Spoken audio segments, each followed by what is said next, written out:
Okay, so this is a patient with severe low back and pain down the leg. So basically what we call pinched nerve in the low back.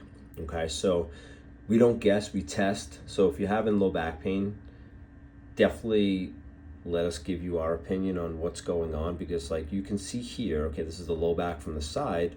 You want space between the bones, okay? So she has some space there.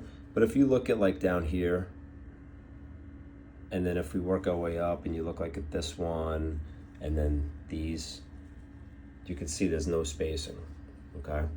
So obviously if there's no space, we can assume that the discs are damaged. Now this is not an MRI, but if someone doesn't have that spacing, we can assume, okay, well, there must be a bulge or herniated disc. She definitely has that, by the way. She got severe pain down the leg.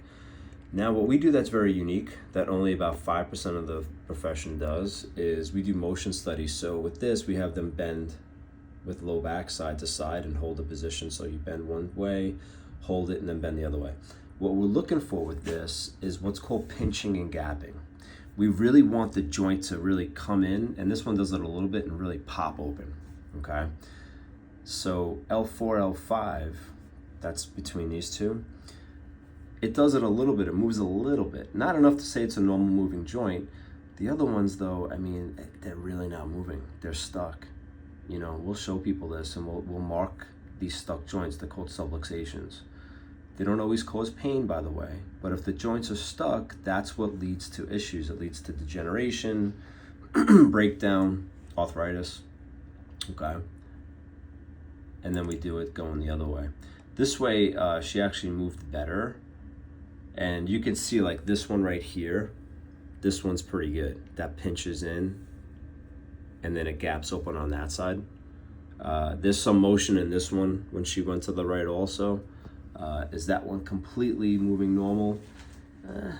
I wouldn't give her that one.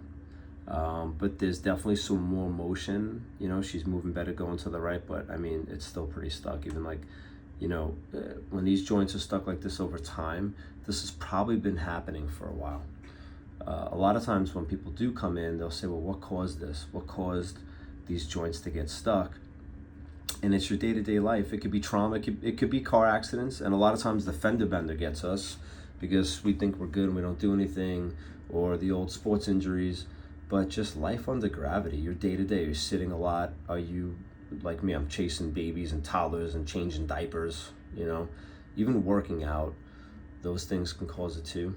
But basically our day-to-day, you know, life under gravity is what causes it. And then it's trauma over time. It's these like, there's micro and macro trauma. It's the small injuries over time. And then obviously, you know, with the big trauma also, like something you remember, like the slip and fall or something like that. Especially now, you gotta watch walking around with the ice and stuff like that if it's slippery outside. So, and then what we do actually is, so we mark these on a transparency, we count them up, and then we put the person in a care plan because we know we can't fix this in one visit. And what we do specifically is actually get the spine moving. We do flexion distraction, we do drop technique, we use an activator, we do hands-on adjusting, but we get these joints moving. So if a person comes in and in the low back, if we're counting, you know, the 10 joints, 5 and 5 each direction, say that person has 8, which I think she did, it was like 8 or 9. We want that number to go down. It's not going to be 0, but what we do is put them on a care plan, and then a couple months later, you know, 2-3 months later, we retest and we show them, hey, listen, not only are you feeling better, but now the bones are moving better. Now these nerves also go down the leg, okay, so it can cause sciatica, but also these nerves go to bowel, bladder, reproductive structures, prostate, uterus, stuff like that. So we go from, you know, the spine to the nerve to where that nerve goes. Okay, so of course we want to help people move better and get out of pain, super important, but also we'll give them some stretches and exercise to do at home. All right, so this is a low back case, low back pain.